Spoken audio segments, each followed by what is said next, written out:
Berjumpa lagi dengan saya Siti Wahyuni, CGP Angkatan 7 Kabupaten Malang. Di sini saya sendiri ditemani Bapak Edi Siswanto. Selamat pagi Bapak Edi Siswanto. Selamat pagi. Bagaimana kabar hari ini? Alhamdulillah baik. Baik, di sini saya akan membicarakan tentang percakapan pra-observasi sebelum melakukan supervisi dalam kelas. Baik Bapak, di sini adapun tujuan Bapak yang akan dilakukan kita melakukan supervisi dalam kelas itu apa saja kalau boleh saya tahu? Baik, untuk tujuan pembelajaran yang akan saya lakukan yang pertama yaitu terbiasa atau membiasakan membaca Al-Quran dengan tartil untuk anak-anak ya. Yang kedua, supaya memiliki contoh sikap suka bekerja sama dan peduli sebagai implementasi dari pemahaman Quran surat Al-Maun. Yang ketiga, agar anak-anak membaca, menulis dan hafal surat Al-Maun dengan tartil atau dengan baik. Baik Bapak, berarti Bapak menggunakan 3 tujuan pembelajaran yang akan dilaksanakan supervisi nanti ya Pak? Ya. Salah satunya adalah terbiasa membaca Al-Quran dengan tartil, Ya. memiliki contoh sikap suka bekerja sama, dan peduli sebagai implementasi dari pemahaman Quran surat Al-Maun. Yang ketiga, membaca, menulis, dan hafal Quran surat Al-Maun dengan tartil. Ya. Baik Bapak, itu tujuan Bapak Edi akan yang dilakukan supervisi. Untuk area pengembangan yang dilakukan Bapak Edi saat supervisi nanti apa? Ya, yang pertama kemampuan individual, yang kedua kemampuan sosial. Di mana kemampuan individual ini adalah berkaitan dengan cara mudah untuk menyiapkan pembelajaran yang menyenangkan. Ya. Kemudian yang kedua, kemampuan sosial ini yang dimaksud dengan berkaitan dengan cara mengendalikan emosi dalam kegiatan pembelajaran.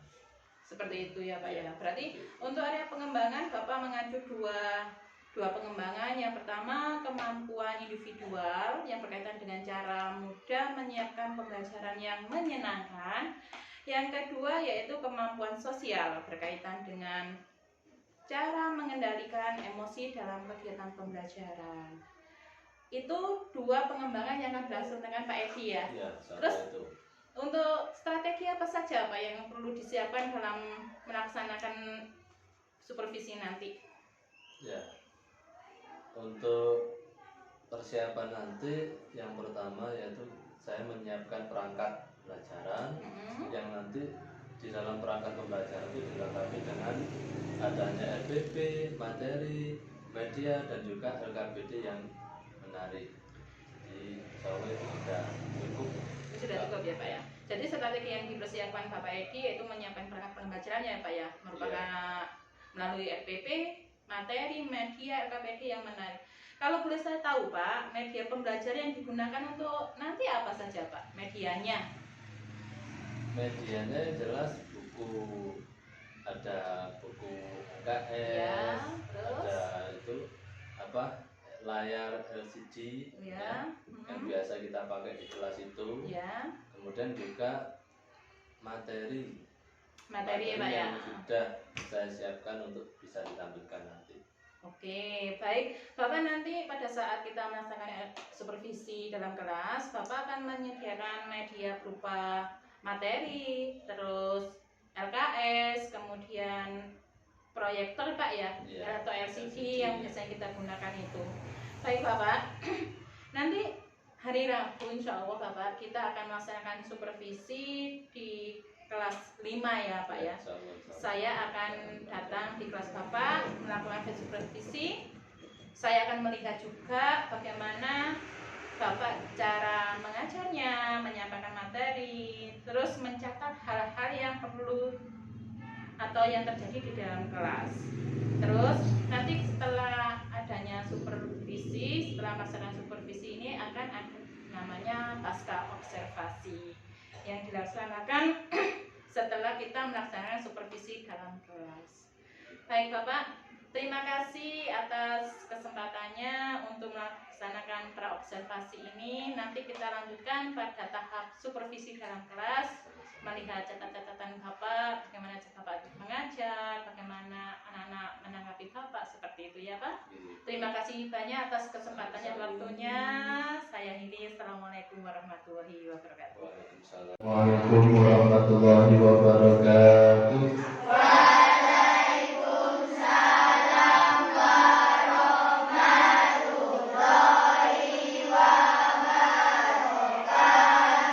Selamat pagi anak-anak. Kabarnya sehat semua?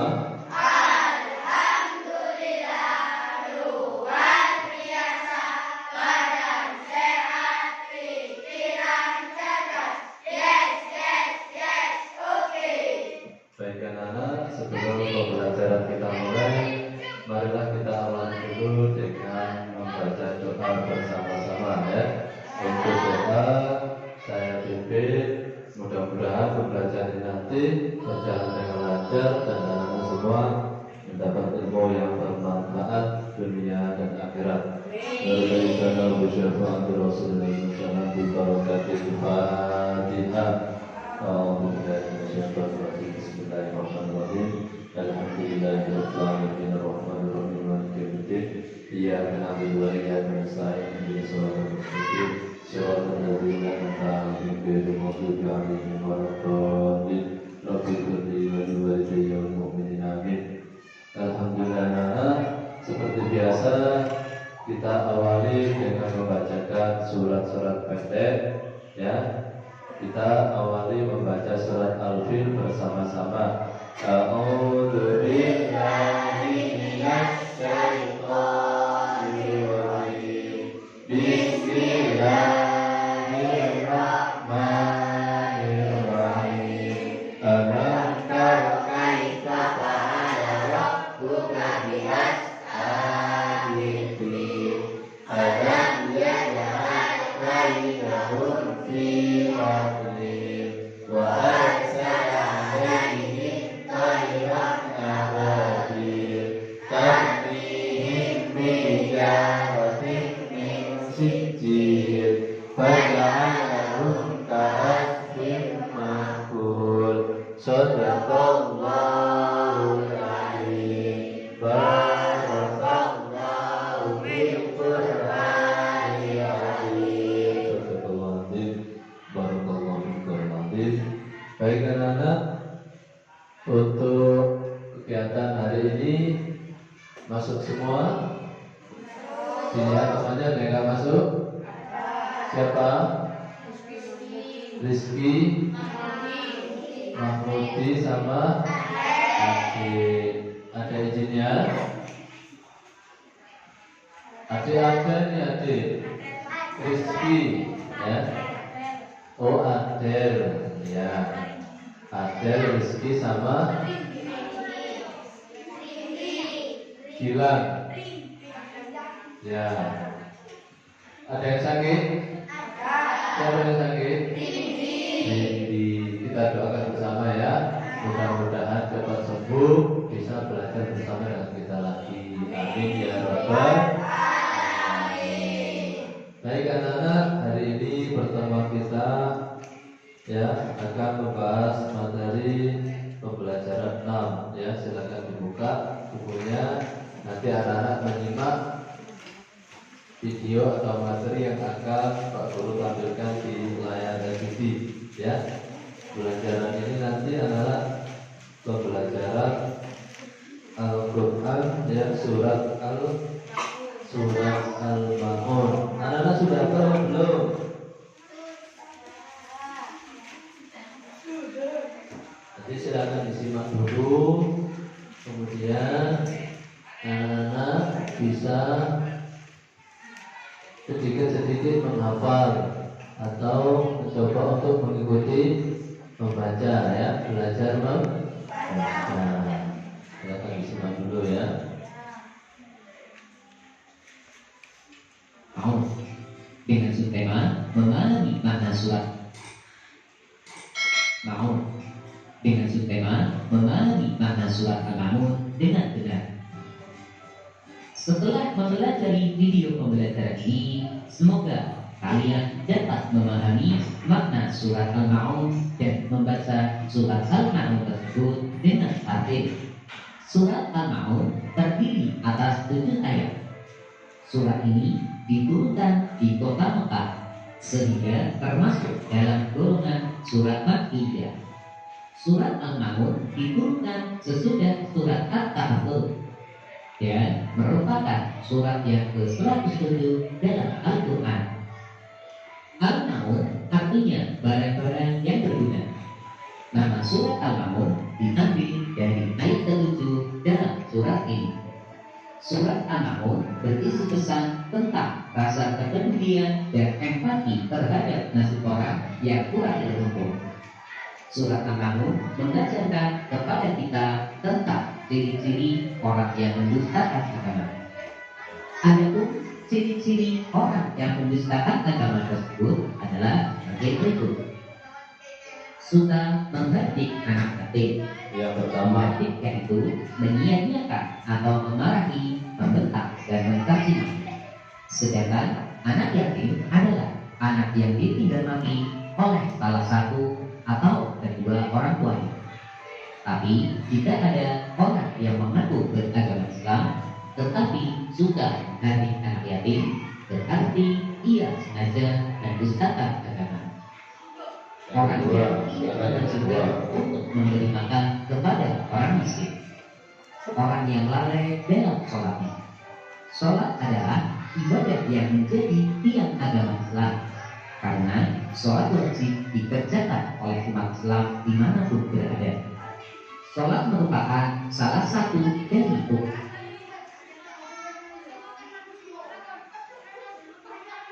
Dan artinya ingin diuji. Jadi orang yang melakukan sholat karena ingin mendapat ujian dan sanjungan dari orang lain, maka sholatnya menjadi fasad atau mustahil. Untuk itu, jika kita ingin melakukan ibadah apapun, niat kita hanya karena Allah Subhanahu wa Ta'ala. Orang yang juga memberikan bantuan dengan barang-barang yang berguna.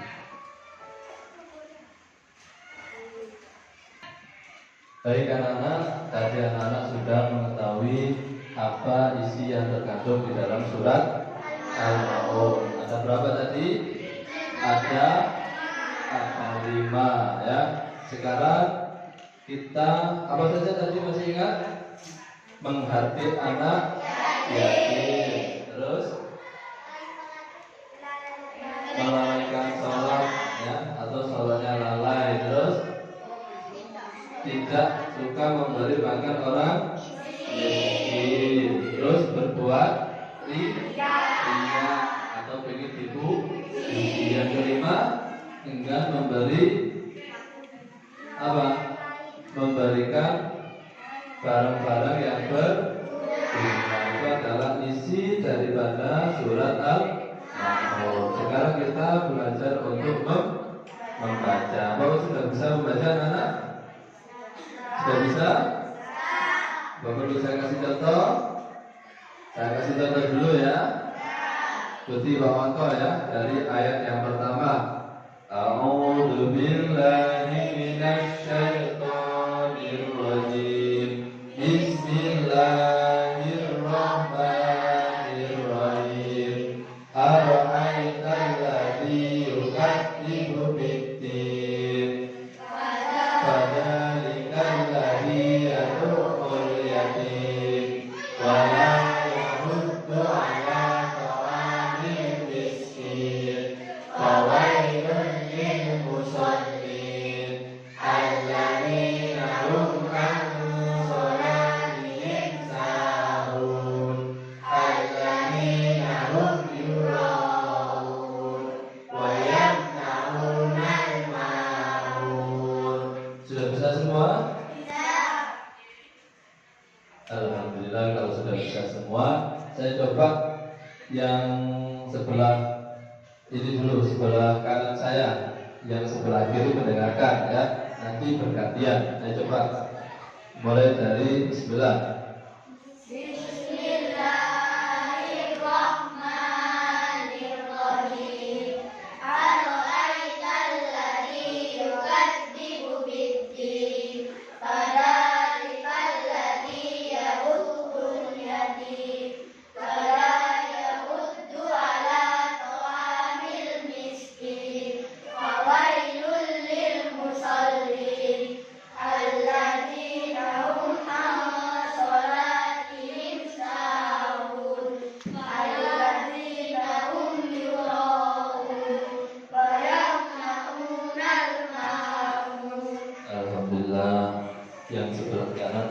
bisa, nanti tinggal menghafal.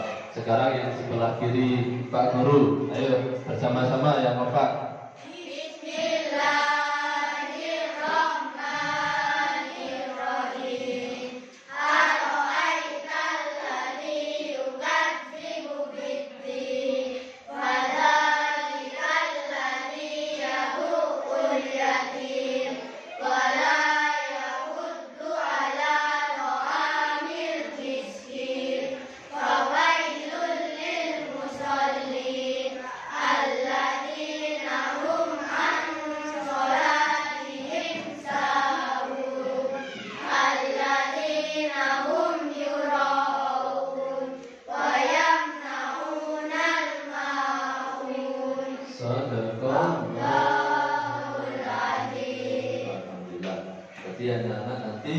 Tugasnya di rumah tinggal menghafalkan, ya, menghafalkan bacaan itu dengan baik atau dengan tartil. Supaya apa?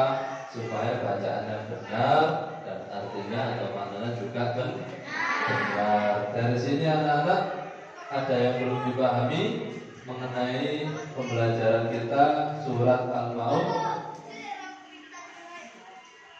Sudah bisa semua?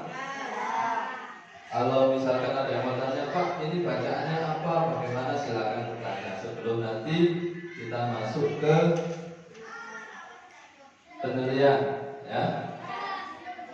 Terus tadi dari penjelasan 5 inti daripada surat Al-Maun tadi, ada yang sudah paham semua? Apa ada yang masih belum paham mengenai menghati anak yatim, tidak memberi makan orang miskin, melalaikan sholat? Tahu melalaikan sholat? Apa? Hah? Apa? Menunda waktu sholat. Jadi waktu sholat ketika masuk ada azan, itu anak-anak harus segera mempersiapkan diri untuk melaksanakan sholat. Bagaimana contohnya menunda-menunda? Nanti saja, masih ada waktunya, ditunda sampai waktunya habis. Nah, itu namanya melalaikan sholat. Terus berbuat riya. Berbuat riya ini ada yang tahu apa tadi? Gimana anak-anak? Sudah selesai? Kalau sudah selesai, silakan dikumpulkan kertasnya. Ayo, langsung ditaruh di meja paling depan. Tidak usah berjalan, dikumpulkan di meja paling depan. Di meja paling depan, ya. Jadikan satu. Ayo, yang belakang. Ya, dikumpulkan jadi satu seperti ini. Pak Wanto tinggal ambil, ya. Nah, ini.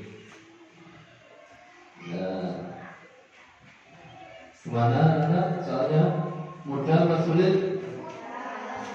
Ada yang merasa sulit? Alhamdulillah. Berarti anak kalau tidak merasa sulit, insya Allah menguasai materi, ya. Jadi jelas tadi ya mengenai materi, yaitu surat Al-Maun yang di dalamnya terdiri dari apa? 5 apa? 5 ciri-ciri orang yang mendustakan agama. Yang pertama apa? Menghati anak yatim. Yang kedua, tidak memberi makan orang miskin, ya. Tidak mau memberi makan orang miskin, artinya tidak mau berbagi. Yang ketiga, melalaikan sholat, padahal sholat itu adalah wajib masuk rukun Islam yang kedua. Yang keempat apa? Berbuat riya, dipuji, ya, tidak ikhlas karena Allah. Yang terakhir, yang kelima, tidak atau akan memberikan barang-barang yang berguna, barang-barang rusak kambuh, bekas dikasihkan. Nah, itu tidak boleh. Makanya kalau masuk di dalam salah satu 5 ciri-ciri itu, maka orang tersebut bisa dikatakan orang yang mendustakan agama. Ada pertanyaan anak-anak sebelum kita tutup? Paham semua? Alhamdulillah, baik. Kalau tidak ada pertanyaan, anak-anak sudah bisa. Jangan lupa untuk minggu depan silakan dipelajari materi berikutnya ya. Sekarang kita tutup dengan bacaan hamdalah bersama-sama. Alhamdulillahirobbilalamin. Mudah-mudahan semuanya sehat, semuanya mendapat ilmu yang bermanfaat. Al-Fatihah.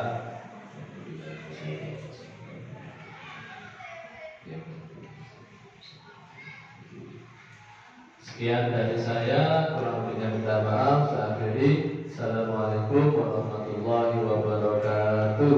Waalaikumsalam warahmatullahi wabarakatuh. Oke, satu dua tiga. Assalamualaikum warahmatullahi wabarakatuh. Salam. Selamat pagi. Di sini saya akan melaksanakan kegiatan praobservasi, di mana kegiatan ini sudah terlaksana mulai dari awal, yaitu praobservasi, kemudian kegiatan observasi, yang terakhir ini adalah kegiatan praobservasi, di mana kegiatan praobservasi ini dilaksanakan setelah melakukan kegiatan observasi atau pembelajaran dalam kelas. Di sini saya ditemani oleh Bapak Edi Siswanto. Selamat pagi Pak Edi. Bagaimana kabar hari ini? Alhamdulillah. Baik Pak Edi Siswanto, kita kemarin sudah melaksanakan kegiatan praobservasi, kegiatan observasi. Kegiatan observasi ini kan kemarin kita sudah melaksanakan pembelajaran dalam kelas.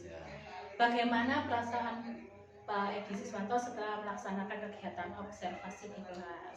Alhamdulillah, setelah saya melaksanakan kegiatan di kelas seperti itu, dengan kita menggunakan media semaksimal mungkin, dan insya Allah hasil dari pembelajaran yang saya sampaikan ke peserta didik atau anak-anak itu juga lebih berkesan dan lebih memberikan tambahan, khususnya di dalam kemudahan dalam pengetahuan atau memahami materi. Baik. Ya, Pak Edi, di sini setelah saya melaksanakan kegiatan observasi, di sini saya mempunyai refleksi kepada Pak Edi saat melaksanakan kegiatan. Pak Edi sudah melaksanakan atau sudah mencapai tujuan untuk pengembangan yang ingin dicapai dalam coaching kali ini, yaitu kemampuan individual dan sosial.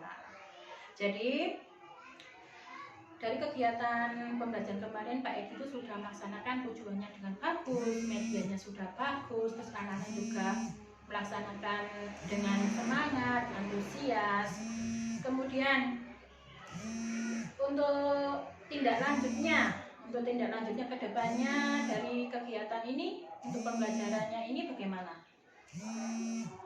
Ya, untuk tindak lanjut dari kegiatan kemarin itu akan saya lakukan saya usahakan lebih maksimal lagi Ya. dan lebih tertata dan kelengkapan Ya. masalah perangkat, media atau bahan ajar yang nanti akan saya siapkan itu lebih disiapkan lagi. Ya. Gitu. Baik.